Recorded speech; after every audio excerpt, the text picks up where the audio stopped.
Hola y bienvenidos a una nueva Inversión Profunda.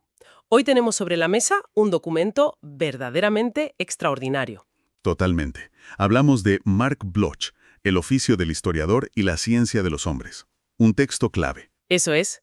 Y la misión de esta inversión es entender cómo este hombre, una sola persona, logró cambiar radicalmente la forma en que entendemos el pasado humano.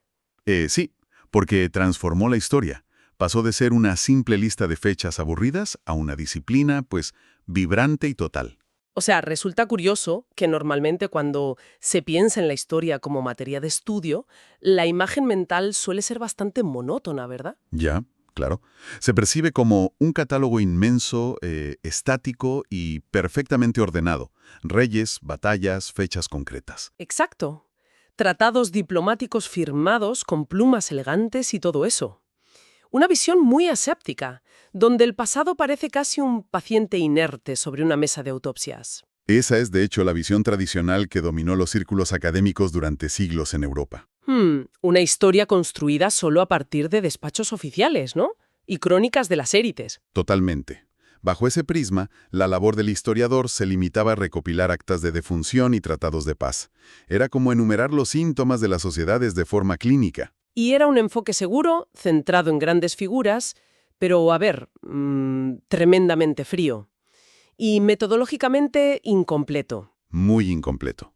Dejaba fuera de la ecuación a la inmensa mayoría de la humanidad, vamos, a la gente normal. Pero entonces surge una figura que coge todo ese marco teórico, esa vitrina séptica, y la hace pedazos. Demuestra que la historia respira, suda, sangra y está en los campos de cultivo y en la cerámica rota. Sí, saca la historia a la calle, por así decirlo. Vale, vamos a desglosar esto, porque para entender el método de este hombre, primero hay que entender su vida. Ostras, y qué vida. El contexto biográfico de Mark Bloch no es ni por asomo el de un académico tradicional de despacho. Para nada. Yo estoy segura de que ese contraste entre su formación y la brutalidad de su experiencia vital es la clave de todo. Sin duda. A ver, Mark Bloch nace en 1886 en Lyon. Proviene de una familia de intelectuales judíos, un entorno muy riguroso. Recibe la mejor educación posible en el sistema francés, ¿verdad? Ingresa en la École Normale Supérieure. Currículum clásico de un erudito, alguien destinado a teorizar entre libros antiguos. Pero claro, la realidad europea de principios del siglo XX era una olla a presión a punto de estallar. Y llega la Primera Guerra Mundial. Y Bloch no se queda en la retaguardia ordenando archivos o diseñando mapas. Termina sirviendo en la infantería. Madre mía. Pasa por la experiencia límite del barro, el frío y el terror absoluto de las trincheras. Y fíjate, demuestra un valor extraordinario. Alcanza el grado de capitán y llega a ser condecorado con la Legión de Honor. O sea, sobrevive a una masacre industrial. Luego retoma su carrera académica, da clases en Estrasburgo, conoce a Lucien Febvre y llega a la Sorbona. Alcanza la cúspide académica, sí. Y sin embargo, la historia del siglo XX vuelve a interponerse violentamente. 1939. Estalla la Segunda Guerra Mundial. Y él ya tenía una edad y una familia numerosa. Sí, pero ante el colapso de Europa decide no quedarse al margen. Solicita volver al servicio activo. Y la caída de Francia bajo la ocupación nazi marca el punto de no retorno. Porque, a ver, un profesor de la Sorbona, con su prestigio, habría tenido 1000 excusas para exiliarse. Claro, buscar un refugio intelectual en el extranjero, pero no lo hace. Se sumerge de lleno en la clandestinidad y se une a la resistencia francesa. Ostras, es que hablamos de un académico de primer nivel operando en las sombras, organizando redes contra la maquinaria nazi. El desenlace es devastador, la verdad. Es capturado por la Gestapo, sometido a brutales torturas y fusilado en 1944. Un fin trágico, pero con una carga de heroísmo abrumadora. Ahora bien, viendo este recorrido, me planteo una teoría. Dime, a ver. Es que la vida de Bloch es como si un crítico de cine de repente tuviera que dirigir una película bélica mientras esquiva balas reales. Fíjate, es una muy buena analogía. Al vivir eventos históricos tan extremos, ¿tú crees que fue el detonante para que Bloch se diera cuenta de que la historia tradicional era inútil para explicar el comportamiento humano? Yo estoy convencido de que esa es la piedra angular de toda su obra. La experiencia en las trincheras y en la resistencia le quita a Bloch cualquier ingenuidad. Claro, los papeles oficiales no te explican el miedo de una trinchera. Exacto. Cuando ves naciones enteras desmoronarse bajo el pánico, el análisis de un tratado diplomático resulta ridículo. Bloch comprende que los documentos son la máscara de la historia, no su rostro.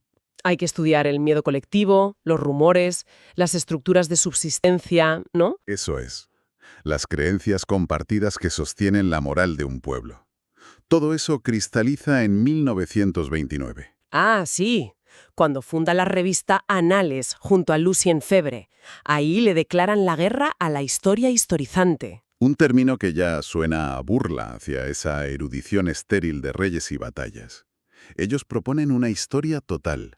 Lo de la historia total me parece un concepto brutal. Romper los hilos de las disciplinas. Lo fascinante aquí es cómo Bloch materializa ese concepto. Para él, tratar de explicar la política sin la economía es estéril. O sea, el precio del trigo no se entiende sin el clima o la geografía. Exactamente. Y las revueltas campesinas por ese trigo no tienen sentido sin la psicología colectiva. El historiador debe ser un director de orquesta. Y el ejemplo brillante de esto es su obra La sociedad feudal, según los textos de nuestra inmersión. Sí, cualquiera esperaría un libro aburrido de dinastías y leyes, pero Bloch mira desde la tierra hacia arriba, no desde los tronos hacia abajo. Analiza los vínculos de dependencia, cómo el terreno y el clima obligan a crear redes de vasallaje para protegerse.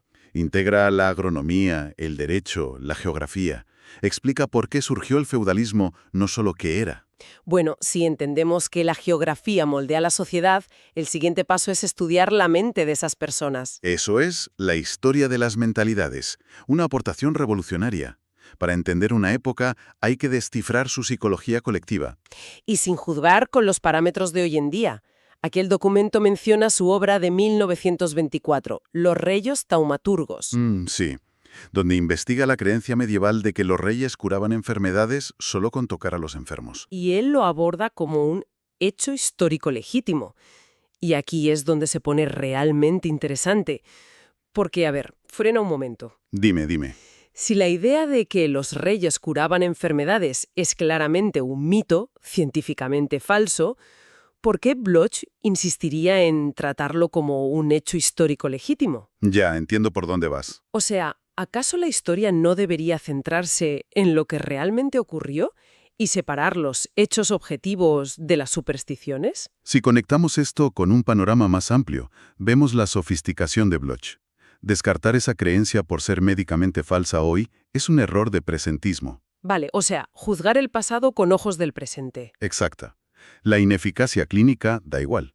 El hecho histórico es que cientos de miles de personas creían ciegamente en ese poder. Ostras, la creencia en sí misma es el hecho social. Totalmente.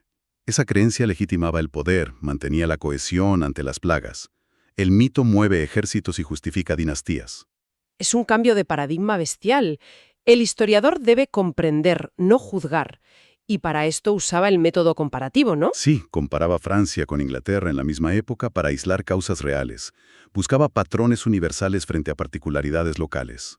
Intentando inyectar rigor científico, pero sabiendo que lo humano no es una ecuación matemática. ¿Hace falta sensibilidad? Y esa sensibilidad está en su gran obra teórica, Apología para la Historia, escrita en la Resistencia de memoria, sin bibliotecas. ¡Qué barbaridad! Y ahí redefine la historia como la ciencia de los hombres en el tiempo. Una frase preciosa. Y con ella rompe el gran dogma, la tiranía del documento escrito. Claro, antes, si no había pergamino, no había historia.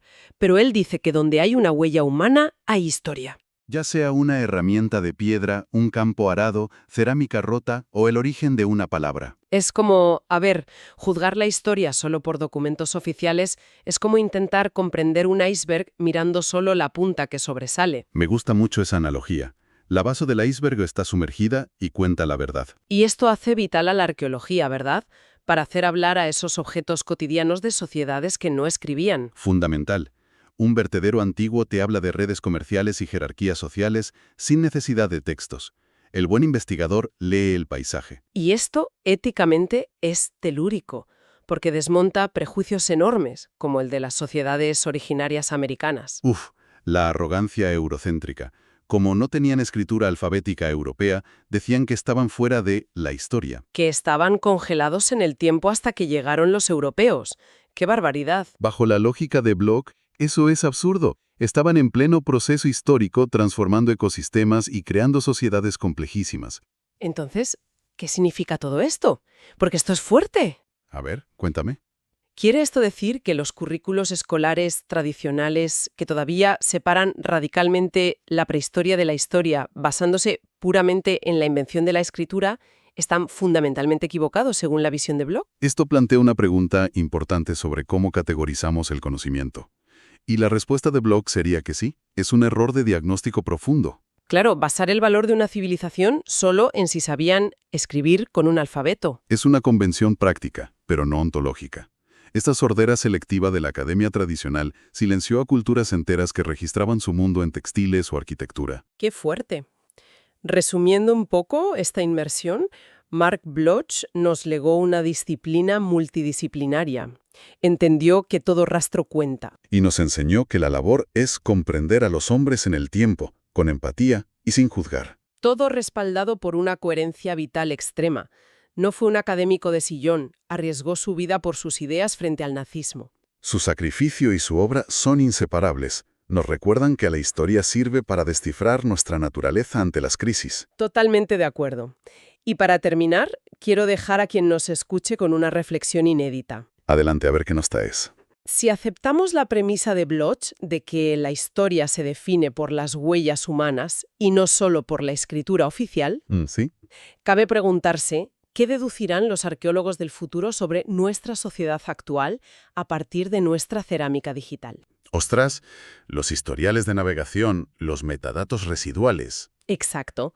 Cuando los servidores oficiales mueran, tendrán que bucear en nuestros rastros colaterales de la red para entender nuestros miedos y mentalidades reales. ¡Qué locura! Van a ignorar nuestras versiones oficiales y escarbar en las ruinas de nuestra huella digital. Así que para nuestra audiencia, mantened la curiosidad despierta. La historia se escribe constantemente a nuestro alrededor, en las huellas más insospechadas. Muy bien dicho. Hasta la próxima inmersión.